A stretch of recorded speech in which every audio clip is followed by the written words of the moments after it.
누구를 따릅니까? 라는 제목으로 함께 말씀 나누기 원합니다. 우리 인생에 어떤 사람을 만나는가는 대단히 중요합니다. 우리 장년들도 중요하지만 특별히 우리 자녀들, 다음 세대들에게 만남은 참으로 귀하고 아름답고 값진 것입니다. 미국 PGA 8승을 한 한국 유일한 선수가 있죠. 탱크라는 별명을 가진 최경주 선수입니다. 그가 완도에서 중학생 때까지 역도 선수를 하다가 고등학교 가서 선생님, 체육 선생님을 만나게 되면서 그의 종목이 바뀌죠. 그래서 늦게 골프를 시작하게 됩니다. 섬마을, 시골 마을, 또 열악한 환경에서 아무 시설이 갖춰져 있지 않은 곳에서 맨 땅에 헤딩하듯 코치 선생님과 또 선수들이 고생하고 시행착오도 많이 하면서 정상에 오르게 됩니다. 그에게는 선생님, 고등학교 선생님과의 만남이 있었던 것이죠. 피 격힌 김연아 선수도 좋은 스승과의 만남이 있었다고 합니다.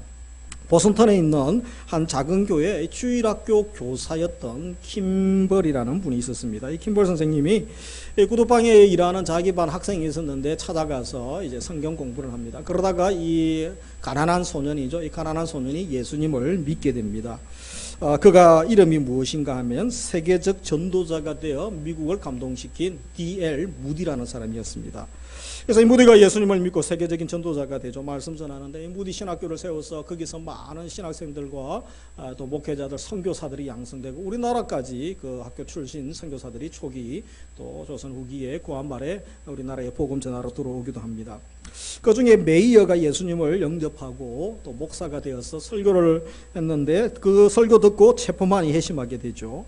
그리고 이 체포만이 복음을 전하는데 야구 선수 선데이라는 분에게 성경을 가르치게 됩니다. 이 선데이도 변화되어서 전도자가 되어서 이분이 이제 복음 전하다가 노스캐롤라이나 샬롯트에서 이 3주간 강사를 모시고 집회를 합니다. 그런데 이 집회가 성공한 것이 아니고 너무나 실망적이고 실패하게 됩니다. 왜냐하면 회심자가 단 한 명밖에 나오지 않았죠. 이 결신자 겨우 10대 소년 한 명이었습니다. 거의 실패한 것처럼 보이는 집회였는데 그런데 그 집회는 실패한 것이 아니었습니다. 그 소년 이름이 훗날 전 세계 수천만에게 복음을 전하고 수억에게 직간접적으로 복음을 전했던 빌리 그레이엄 목사님이었기 때문입니다. 아주 평범했던 한 주일학교 교사의 작은 사랑과 열정이 소년 무디를 변화시켰죠. 후일 전 세계 수천만 영혼들에게 복음 전할 소년 빌리 그레이엄을 회심시키는 또 시발점이 되었던 것입니다. 그리고 이 이야기는 아직도 끝나지 않고 지금 우리를 통하여 또 교회를 통하여 계속 일어나고 있는 것입니다. 나는 어떤 사람들에게 영향을 받고 있습니까? 또 나는 누구에게 영향을 행사하고 있습니까? 오늘 우리 예배 드리시는 분들에게 만남의 복을 주시고 특별히 추석 또 연휴 명절을 맞이합니다. 우리 만남의 복을 주시고 거룩한 영향력을 행사할 수 있는 은혜를 주시기를 주님의 이름으로 축복합니다. 이 세상에는 종교인들이 많습니다. 이 참 제자가 드문 시대에 살고 있습니다. 그래서 내가 종교인인가, 내가 제자의 삶을 살고 있는가 자주 물어봐야 되는 것입니다. 예수님을 믿는다면 예수님의 제자의 삶을 살아야 하는 것이죠. 예수님이 가셨던 제자의 길을 우리도 가야 되는 것입니다. 예수님께서 나를 따르라 라고 말씀하셨기 때문이죠. 그래서 오늘 살필 것은 이 제자가 누구인가, 또 제자라면 어떤 삶을 살아야 하는가에 대하여 몇 가지로 함께 말씀 나누기 원합니다. 먼저 예수님의 제자는 이 목적이 분명한 삶을 사는 것입니다. 두 가지 진단 질문을 통하여 우리의 삶을 돌아볼 수 있습니다. 이 첫째 질문은 나는 인간적인 일을 도모하고 생각하는 사람인가 아니면 하나님의 일을 생각하는 사인가 물어볼 수 있는 것입니다. 우리 지난 시간에 예수님께서 베드로의 신앙 고백을 확인하고 또 앞본문에서 이제 주님의 교회를 세우시겠다고 말씀하시면서 교회의 권세와 영광을 주시겠다고 말씀하셨죠. 그래서 오늘 본문에 보면 그때로부터 예수님이 십자가 죽으심, 이제 내가 죽을 것이다, 십자가에서 죽을 것과 부활에 대하여 말씀을 하시기 시작합니다. 베드로가 이 세상에서 주님의 나라 또 메시아의 나라가 임할 것을 기대하고 있었는데 예수님이 갑자기 내가 이제 죽을 것이다, 그리고 십자가에서 비참하게 죽는 것이죠. 이런 이상한 말씀하시니 인간적으로 걱정이 되지 않았겠습니까? 그래서 인간적인 걱정에서 그리하지 마시라고 만류하다가 오히려 예수님의 큰 호통을 듣습니다. 책망하시게 되죠. 23절 보시면 예수께서 돌이키시며 베드로에게 이르시되 사탄아 내 뒤로 물러가라. 여러분 사랑하는 예수님에게서 스승에게서 이 사탄 소리 들어본 적 있습니까? 예전에 어떤 분이 그러시더라고요. 목사님이 자기한테 사탄이라고 해서 평생 상처가 됐다고. 베드로도 평생 상처가 되지 않았겠습니까? 이 사탄아 물러가라. 너는 나를 넘어지게 하는 자로다. 예수님이 공생의 사역 시작할 때 사탄이 나타나서 예수님의 사역 방해했죠. 넘어지게 하는 자. 그럴 때 쓰는 단어입니다. 그런데 같이 읽습니다. 내가 하나님의 일을 생각하지 아니하고 도리어 사람의 일을 생각하는도다. 그래서 이 베드로가 호된 책망을 듣습니다. 베드로는 무지한 충성과 열정으로 예수님을 따른다고 생각했지만 그러나 그의 열정과 인간적인 말들이 예수님 따르는 것이 아니고 예수님을 위한 것이 아니고 오로지 예수님의 사역에 방해가 되고 있다라고 말하고 있는 것입니다.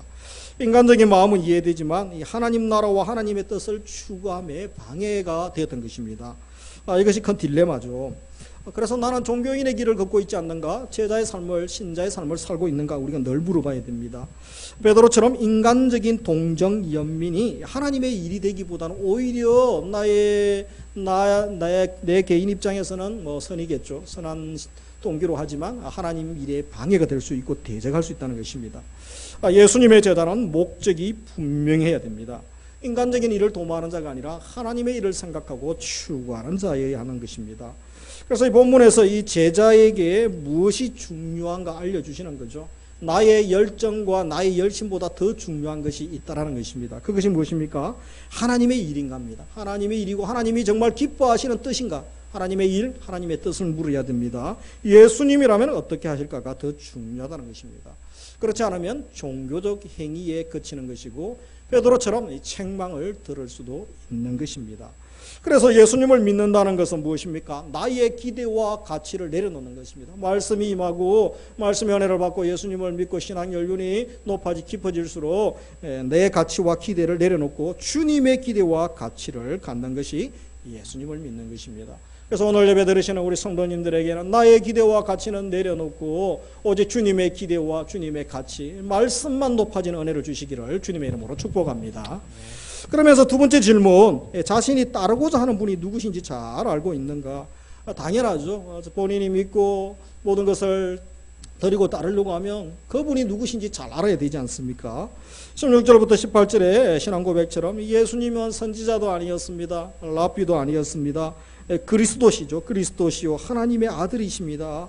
그래서 나의 구원자십니다. 나의 왕이시고 나의 주인이십니다. 예수님 믿으면 이 두 가지 고백이 분명해야 됩니다. 구원자, 바로 세이버십이죠. 나를 구원해 주신 구세주. 그리고 나의 왕, 주인이시라는 로드십을 분명히 고백해야 된다라고 이야기합니다. 이 두 가지 고백이 분명히 있어야 되는 것입니다. 우리 예수님이 누구신지 분명히 알아야 되는 거죠. 예수님은 근본 하나님이시지만 하나님과 동등되신 분이시죠. 그런데 빌립보서 2장 6절에 보면 그는 근본 하나님의 본체시나 하나님과 동등됨을 취할 것으로 여기지 아니하시고 하나님이셨지만 하늘 영광 버리고 이 땅에 오신 이유는 나를 구원하시기 위함이었던 것이죠. 골로새서 2장 3절 그 안에는 지혜와 지식의 모든 보화가 감추어져 있느니라. 예수 그리스도 안에 지혜와 지식의 모든 비밀 보화가 감추어져 있다라고 말씀합니다. 그래서 요한복음에서는 그분은 선한 목자십니다. 그리고 7대 자기 계시가 나오죠. 양의 문이시고 세상의 빛이십니다. 생명의 떡이십니다. 길이고 진리십니다. 부활이고 생명 되시는 분이 누구시냐? 예수님이시다라고 고백하고 있습니다. 그래서 요한복음 14장 6절 내가 곧 길이요 진리요 생명이니 나로 말미암지 않고는 아버지께로 올 자가 없다라고 말씀하셨습니다. 그래서 우리가 하나님을 아는 것이 중요하고 예수님을 제대로 아는 것이 너무 중요합니다. 하나님을 아는 것이 우리의 힘이 되는 것입니다. 느헤미야 8장 10절 같이 읽습니다. 근심하지 말라 여호와로 인하여 기뻐하는 것이 너희의 힘이니라 하고. 그래서 하나님을 기뻐하는 것 우리의 힘이 되는 것입니다. 하나님을 아는 것이 힘이 되는 것입니다. 하박국 3장 19절 주 여호와는 나의 힘이시다. 하박국 우리 특세 때 본문 한번 다뤘지 않습니까? 나라가 망하는 그 암울한 상황 가운데 그러나 하나님의 뜻을 알고 말씀을 알면서 힘을 얻고 또 힘든 시기를 이겨나가는 것입니다. 우리에게도 하나님은 나의 힘이십니다. 하나님을 기뻐하는 것이 나의 힘입니다. 라고 고백하며 힘써 하나님을 아시고 또 힘써 그리스도를 아는 지식에서 자라갈 수 있기를 주님의 이름으로 축복합니다. 그리고 거기에 두 번째로 제자가 누굽니까? 제자는 예수님을 따르는 자입니다. 24절 같이 읽습니다. 예수께서 제자들에게 이르시되 누구든지 나를 따라오려거든 자기를 부인하고 자기 십자가를 지고 나를 따를 것이니라. 여기에 보면 나를 따를 것이니라, 이 따르다 콜루데오라는 단어를 사용하고 있죠. 이 말의 의미는 같은 길에 서다, 이런 의미가 있습니다. 어떤 같은 길입니까?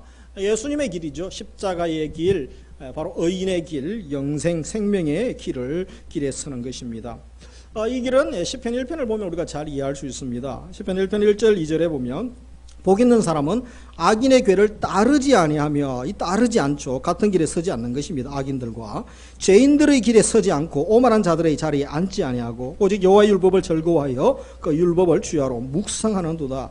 그래서 여기에 보면 이 복 있는 사람, 신자 제자는 그죠? 바로 악인의 길에 서지 않습니다. 죄인의 길에, 오만한 자의 길에 서지 아니하는 것을 보게 됩니다. 그래서 우리는 어떻게 하면 주님과 같은 길에 설 수 있겠습니까? 어떻게 하면 주님 따르는 참 제자의 길을 갈 수 있겠습니까? 24절에서 제자의 기본 원칙이죠. 제자도의 기본 원칙 몇 가지를 발견할 수 있습니다. 그것이 먼저 자기를 부인하는 거죠. 자기 십자가 지는 것이고 예수님을 따르는 것이다 라고 말씀합니다. 종교인들은 예수님을 통하여 자기 만족, 자기 욕심을 추구하려고 합니다. 자기 배를 위함이지만 참 제자는 예수님을 따르고 순종의 삶을 살게 되는 것입니다. 그래서 먼저 살필 것은 제자도의 첫 번째 기본 원칙, 먼저 자기 부인이 나오죠. 24절에 보면 누구든지 나를 따라오려거든 자기를 부인하고, 25절 같이 읽습니다. 누구든지 제 목숨을 구원하고자 하면 잃을 것이요 누구든지 나를 위하여 제 목숨을 잃으면 찾으리라. 그래서 이 목숨과 관계된 말씀을 합니다. 이 자기 부인은 25절에 근거하면 제 목숨을 위해 사는 것이죠. 나를 위하여, 내 목숨을 위하여 사는 것을 포기하는 것이다 라고 할 수 있는 것입니다. 구체적으로 세 가지를 말할 수 있습니다. 나의 의지와 뜻을 부정하면서 시작합니다. 자기 부인, 나의 의지, 나의 뜻을 부정하고 내려놓는 것이죠. 그리고 두 번째, 자신의 욕구와 육체적 유혹을 허락하지 않고 단호히 물리치는 적극적인 행동을 이야기합니다.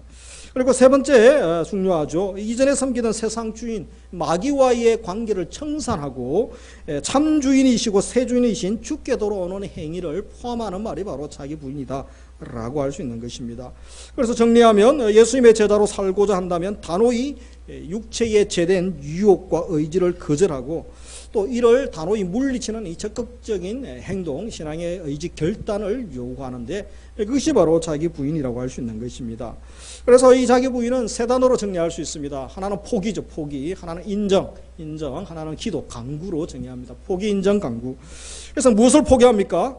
눈앞의 물질적 만족을 포기하는 것입니다. 내 눈에 우리가 물질의 욕망, 또 물질에 대한 필요들이 얼마나 강합니까? 요즘처럼 코로나 사태로 경제 절벽을 경험하고 또 힘든 시간들을 모두가 지나야 되지 않습니까? 국가도 기업도 개인도 교회도 모두가, 자녀들도 다 힘든 시기, 청년들도 칠포 이후에 또 시대를 사는 것이죠. 힘든 시기를 경험합니다. 그런데 이 물질의 필요에서 우리가 만족을 누리는 것을 포기하는 것이 얼마나 어렵습니까? 돈이 원수죠, 요즘. 그런 말들 하지 않습니까? 돈 때문에 기업끼리도 서로 살려고 싸우고, 누군가는 망하고 누군가는 부도나야 되고, 또 집안에서도 돈 때문에 서로 사이가 안 좋아지기도 하고, 자녀들도 마음껏 후원하지 못하고, 그런 안타까움들이 있는 것입니다. 그래서 물질적 만족을 포기하는 것입니다. 그리고 이기적 욕망, 세상에서 안전한 편리함을 추구하고자 하는 마음에서 그것을 내려놓고 포기하는 것을 말합니다. 자기 중심적 삶을 버리고 하나님 중심으로 사는 것입니다. 두 번째, 인정이죠. 인정. 자기 부인이란 무엇을 인정합니까? 인간의 전적 부패를 인정하고 전적 무능을 인정합니다. 내게는 아무런 소망이 없다는 것을 인정하는 거죠.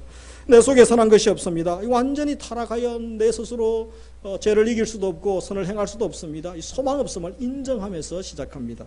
그리고 세 번째는 기도입니다. 간구.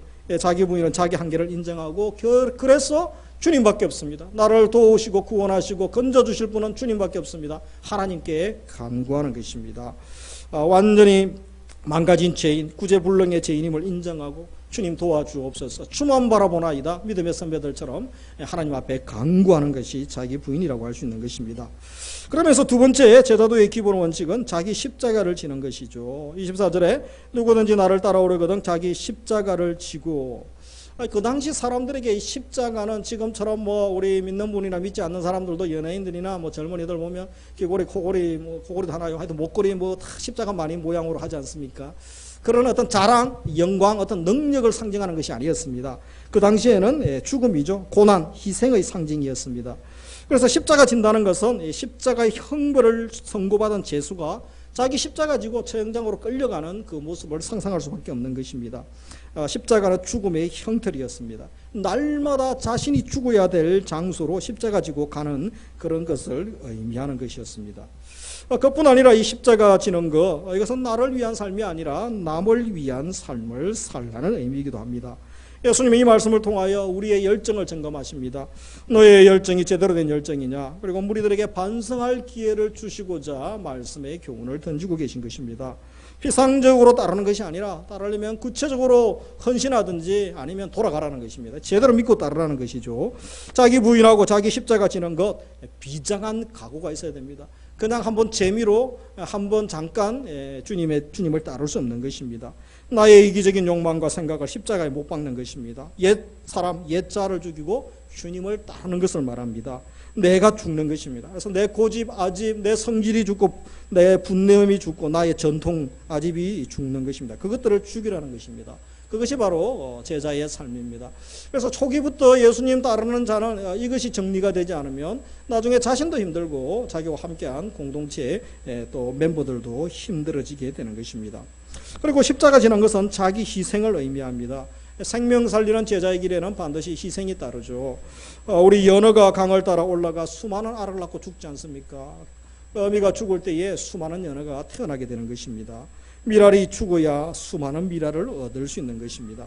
이처럼 예수님의 제자는 십자가 지고 자기가 희생할 때에 생명을 얻고 생명의 문이 열리게 되는 것입니다. 그런데 안타까운 것은 현대 교인들은 십자가 없는 영광만 추구하려는 아주 고질병, 고약한 병에 걸려 있다는 것입니다. 세상 욕심도 다 부리고 누릴 것도 다 누리고 자기 방식대로 예수님을 섬기려고 합니다.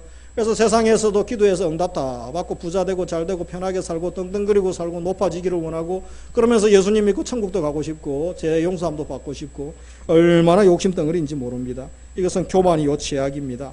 그래서 우리가 기억해야 됩니다. 십자가 없는 면류관은 없습니다. 따라하겠습니다. 십자가 없는 면류관은 없습니다. 십자가 없는 면류관은 고난 없습니다. 없는 면류관은 없다는 것입니다. 그래서 세 번째, 예수님을 따르는 삶은 생명의 주인 대신 예수님께 순종하는 것입니다. 24절 마지막에 보면 누구든지 나를 따라오려거든 나를 따를 것이니라. 예수님을 따를 것이니라. 다른 우상 따르지 말라는 것입니다. 다른 세상 사람들 따르지 말고 다른 세상 나를 미혹하는 것들 따르지 말라는 것입니다. 오직 예수님을 따르라고 말씀합니다. 목자의 음성을 양들이 잘 듣고 따르지 않습니까? 절대적으로 예수님의 음성 듣고 순종의 삶을 사는 것을 말합니다. 예수님이 순종을 얼마나 소중히 여기셨습니까? 우리 예수님은 순종을 양식 밥으로 여기셨죠. 우리가 하루 한 끼를 안 먹고 살 수는 있어도 세 끼 또 3일 일주일 열흘을 안 먹으면 죽지 않습니까? 그래서 예수님이 양식으로 여기셨다는 것은 생명으로 여기셨다는 거죠. 목숨으로 여기신 것이 순종입니다. 우리 제자들도 순종이 양식되기를 원합니다. 우리 요한복음 4장 24절 예수께서 이르시되 같이 읽습니다. 나의 양식은 나를 보내신 이의 뜻을 행하며 그의 일을 온전히 이루는 이것이니라. 그래서 예수님의 양식, 나를 보내신 이의 뜻, 아버지의 뜻을 행하는 거죠. 온전히 이루는 것이다. 우리에게도 남은 2020년 하반기 얼마 남지 않았습니다. 우리가 연초에 예배에 목숨 걸고 기도가 호흡되고 순종이 양식되게 해달라고 기도했는데 이렇게 순종하기가 힘든 것인지 몰랐습니다. 그래서 우리가 순종, 양식이 되게 해달라고, 목숨이 되게 해달라고 기도할 수 있기를 원합니다.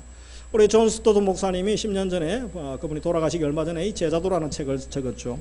그래서 그분의 이 제자도는 뭐 순전한 그냥 뭐 쉽게 믿는 그런 제자의 삶을 언급하지 않습니다. 이 급진적 제자도, 철저한 제자의 삶, 제자도에 대한 부분들을 다루고 있습니다. 보통 우리가 이 선택함으로 철저한 제자도를 회피하는 경우가 많죠. 그래서 예수님이 나의 왕이시고 주인임을 믿는 사람은 이 주님 앞에 복종할 때 내가 순종하고 싶은 것만 순종할 수 있는 지사 선택할 권리가 없다는 것입니다. 주님을 따르면 제대로 제자들처럼 믿고 따라야지 어중간하게 믿고 회색지대는 없는 것입니다. 그래서 목사님은 이 그리스도의 제자라면 반드시 가져야 될 8가지 자질에 대해서 핵심 자질에 대한 언급을 하는데 몇 가지 소개해드리면 먼저 불순응이죠. 세상의 가치와 질서에 순응하지 않는 것입니다. 세상의 질서와 가치를 추구하면 너도 편하게 될 것이고 너도 뭐 괜찮은 삶을 편한 삶을 살 수 있지 않겠나 유혹하죠. 그러나 그것과 싸워 이기는 것입니다. 다원주의, 물질주의, 또 윤리적 상대주의, 이기주의, 세속주의 이 거센 도전 앞에 우리가 살고 있습니다. 다원주의에 맞서 진리의 공동체로, 물질주의에 맞서 검소한 순례자 공동체로, 상대주의에 맞선 순종의 공동체로, 또 이기주의, 세속주의에 맞서서 하나님과 이웃을 사랑하는 이 사랑의 공동체로 또 사랑의 삶을 살아가야 하는 제자가 필요한 것입니다. 그리고 닮음이죠. 닮음. 누구를 닮아가야 됩니까? 예수님 닮아가는 것. 그것은 바로 주님의 명령이고 하나님의 목적이죠. 예수님을 인격과 사역을 닮아가는 것. 부단히 노력해야 되는 것입니다. 그리고 성숙입니다. 신앙 안에서의 참된 성숙. 결국은 성숙될수록 그리스도를 온전히 경배하게 되죠. 하나님을 예배하고 신뢰하고 사랑하고 순종하는 거죠. 예수님과 더욱 깊은 관계를 유지하는 것. 그것이 너무 중요한 것입니다. 창조 세계를 당연히 돌봐야 되죠. 이 피조 세계에 우리가 또 관리할 책임이 있습니다. 그리고 단순한 삶을 요청합니다. 이 세상에 함몰되지 않는 것입니다. 나그네 삶을 사는 것이죠. 명절날 또 오시는 분도 계실 것이고 또 우리가 방역은 철저히 해야 되지만 또 찾아뵙는 분도 계실지 모르죠. 그러나 영원히 살지는 않습니다. 나의 집으로 돌아오지 않습니까? 휴가 때도 그렇죠. 바로 본향이 있습니다. 이 본향을 준비하는 삶. 이것은 검소한 삶이고 구별된 삶이라고 할 수 있는 것입니다. 균형이 필요합니다. 이 시대에 균형을 잃은 그리스도인 교회가 얼마나 많습니까? 말씀과 기도의 균형, 영성과 지성의 균형, 그리고 신앙과 일터의 균형, 이것들이 균형을 이루어 가야 되는 것입니다. 너무 이상한 사람이 되어서는 안 되는 것이죠. 그리고 의존, 하나님을 의존하고 서로를 의존하는 그런 삶을 살아야 되는 것입니다. 마지막 죽음이죠. 세상은 죽으면 끝이라고 이야기합니다. 그러나 성경은 죽음의 역설을 이야기하죠. 죽음을 통하여 구원에 이르고 생명에 이른다. 그래서 이 생명으로 나아가는 문이 바로 죽음이면 안다면 그리스도인들은 죽음을 두려워하지 않는 유일한 존재들이라고 할 수 있는 것입니다. 그래서 이 제자도를 정리하면 바로 스투토 목사님이 이야기하는 제자도는 이 철저하고 온전한 순종으로 나아가는 것을 요청하고 있는 것입니다. 우리도 생명 살리는 예수님의 길에 서고 온전한 제자의 삶을 살아가는 은혜를 우리 성도님들에게 부어주시기를 주님의 이름으로 축복합니다. 말씀을 맺습니다. 목숨보다 중요한 것은 없습니다. 한 번뿐인 인생 우리가 어떻게 살아야 되겠습니까? 26절 같이 읽습니다. 사람이 만일 온천하를 얻고도 제 목숨을 잃으면 무엇이 유익하리요? 사람이 무엇을 주고 제 목숨과 바꾸겠느냐? 그래서 이 목숨이 참 중요하다고 이야기합니다. 이 1200년 전에 유럽에 샤를마뉴 황제가 있었습니다. 유럽의 아버지라고 불리는 황제였습니다. 지금의 프랑스, 독일을 통일하여 기독교를 믿는 최강대국 나라를 이룬 왕이죠. 그래서 유럽연합 EU의 환상적 모델이라고 할 수 있는 이 초대 강대국을 세운 왕이었습니다. 역사적으로는 그들에게는 아주 중요한 인물이라고 할 수 있습니다. 2200년 전에 그의 무덤을, 황제의 무덤을 개봉했습니다. 들어가 보니 소스라치게 사람들이 놀랐습니다. 왜냐하면 황제가 대개 죽으면 누워있는데 앉아있는 겁니다. 앉아.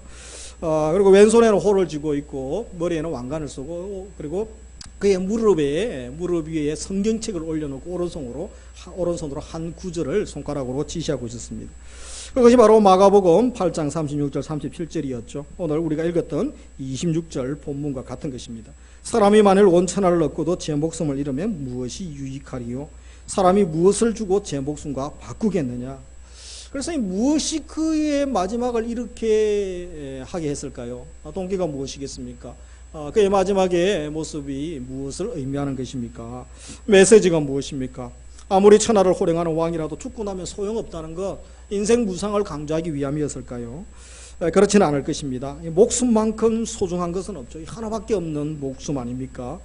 그래서 사람들은 재물을 잃으면 일부를 잃는 것이고 명예를 잃으면 절반을 잃는 것이고 목숨을 잃으면 모든 것을 잃는다, 이런 이야기들을 합니다. 맞는 말이지만 그러나 더 중요한 것이 있습니다. 그것보다 더 중요한 것이 무엇입니까? 80년, 90년 목숨을 위해 사는 것보다 더 중요한 것이 있음을 하나님의 자녀들, 그리스도인들은 기억을 해야 되는 것입니다. 그것이 바로 영혼의 문제입니다. 영혼의 문제, 영생의 문제인 것입니다. 바로 아무리 이 땅에 잘 살아도 지옥 가서는 안 된다는 것이죠. 유황불에 빠져서는 안 되는 것 아닙니까? 그래서 오늘 예배 드리시는 분들에게는 바로 이 영혼의 문제, 영생의 문제가 해결되기를 원합니다. 아무도 지옥불에 빠지는 자가 아니고 영혼이 잘됨 같이 범사도 잘되는 복을 누릴 수 있기를 주의 이름으로 축복합니다. 영혼을 위해서 살고 또 영원한 것을 위하여 인생을 투자하고 목숨 거는 인생이 참으로 가치 있는 인생이고 주님 앞에 섰을 때 칭찬하고 인정하는 인생 아니겠습니까? 우리가 이 무덤을 통하여 다시 한번 지혜를 얻기를 원합니다. 그래서 주님의 길에 서고 영생의 길에 서고 끝까지 믿음으로 사는 삶, 그것이 나의 삶, 우리의 삶이 될 수 있기를 주님의 이름으로 축복합니다.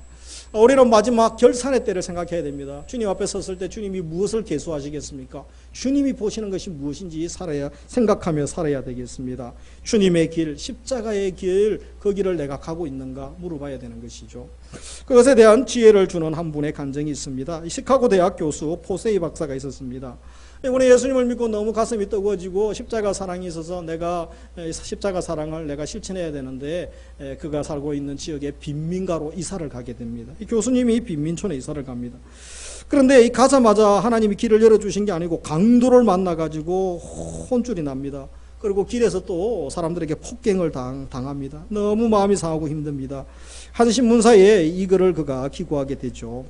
어떤 글이냐면 내가 돈을 세고 있을 때 하나님은 내가 진 십자가를 세신다. 내가 소득을 셀 때 하나님은 내가 희생한 손실을 세신다. 내가 세상에서 값진 것이라고 생각되는 것을 셈할 때 하나님은 내가 주님을 위하여 받은 상처를 세신다. 내가 소위 성공했다고 생각하는 열매들을 셀 때 하나님은 내가 주님께 바친 순종이 몇 번이나 되는지를 세신다. 주님이 세시는 것이 무엇인지 그런 아픔을 통하여 다시 한번 깊게 묵상하며 더욱 십자가의 길, 제자의 길을 갈 수 있었던 것입니다. 우리도 이 땅에서 어리석은 자로 사는 것이 아니라 지혜로운 삶을 살기를 원합니다. 참 주님의 제자의 길을 갈 수 있기를 원합니다. 목적이 분명한 삶 사시고 인간의 일이 아니라 사람의 일을 생각하는 것이 아니라 하나님의 일을 생각하고 우리를 부르신 주님께 충성하며 살기를 원합니다. 그래서 날마다 자기를 부인하는 삶 살기를 원합니다. 자기 십자가를 지고 우리 한 주간 또 명절을 맞이하면서 어떻게 살아야 되겠습니까? 우리 더욱 온전한 제자의 삶을 살기를 결단하고 또 주님 앞에 기도하며 우리 때문에 힘을 얻고 우리 때문에 또 생명에 이르고 구원에 이르는 이들이 많아질 수 있도록 할 수만 있으면 더욱 복음 전해야 되죠. 어려울수록 위로하고 복음 전하는 자들이 있어야 됩니다. 교회가, 성도가, 우리가 우리 집안, 우리 가족, 자녀들에게 또 우리 이웃에게 일대에 그런 삶 살아야 되지 않겠습니까? 오늘 말씀을 통하여 도전받고 다시 한번 온전한 제자의 삶을 살고 하나님의 목적이 분명한 삶을 살겠다고 결단하고 기도하고 승리의 삶을 살아가는 우리 성도님들 다 되시기를 주님의 이름으로 축복합니다.